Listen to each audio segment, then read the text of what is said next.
wasiirka wasaaradda cadaaladda ee xukuumadda federaalka Soomaaliya Abukaata Xasan Xuseen Xaaji oo ay weheliyaan xogayaha joogtada ee wasaaraddaasi Ismaaciil Jimcaale iyo siihayaha agaasimaha guud ahna agaasimaha maamulka ee wasaaraddaasi Muxudiin Xaashi Dalmar ayaa maanta kormeer ku tagay xarunta dhaqan celinta maleeshiyaadka ka soo goosta al-shabaab ee loo yaqaano Sirindi ee magaalada Muqdisho. wasiirka ayaa warbixin ka dhageystay saraakiisha maamulka iyo kuwa ammaanka ee xaruntaasi wuxuuna intaasi kadib soo kormeeray qaybaha ay ka kooban tahay xaruntaasi isagoo u kuurgalay xaaladda nololeed waxbarasho iyo caafimaad ee dhalinyaradaasi. wasiirka ayaa ku ammaanay mas'uuliyiinta xaruntaasi daryeelka wanaagsan oo ay u fidiyeen dhalinyarada ku jirta xaruntaasi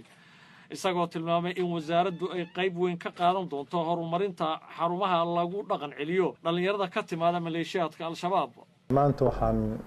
kormeer ku tagnay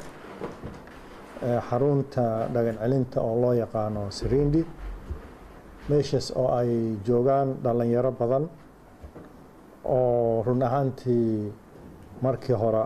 ay ahaayeen dadka dawladda ka soo horjeedo haddana isu soo dhiibay dhalinyaradaas oo meesha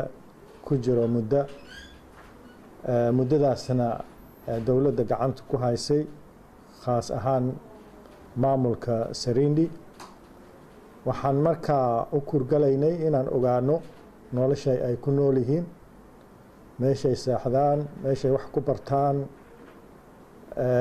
caafimaadkooda run ahaantii kormeerkaas wax badan baan ka faa'iidaysanay. waxaan aragnay in dad si fiican ugu nool meesha oo si fiicanna loo ilaalinayo xuquuqdooda aadaniga ah si fiican loo ilaalinayo meesha ku haysto maktabad aad iyo aad u weyn lagu barto macluumaad fara badan sharciyada islaamka iyo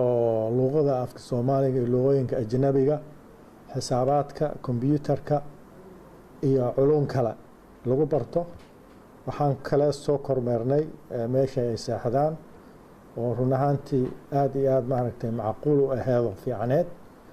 Abukaata Xasan Xuseen Xaaji wasiirka cadaaladda ee xukuumadda federaalka Soomaaliya ayaa dhinaca kala sheegay in wasaaraddu ay qorsheynayso hagaajinta garsoorka dalka isagoo xusay in sidoo kale uu wax ka qaban doonto wasaaraddu cabashooyin uu sheegay in ay ka soo gaareen qaar ka mid ah saldhigyada booliiska iyo xarumaha garsoorka dalka.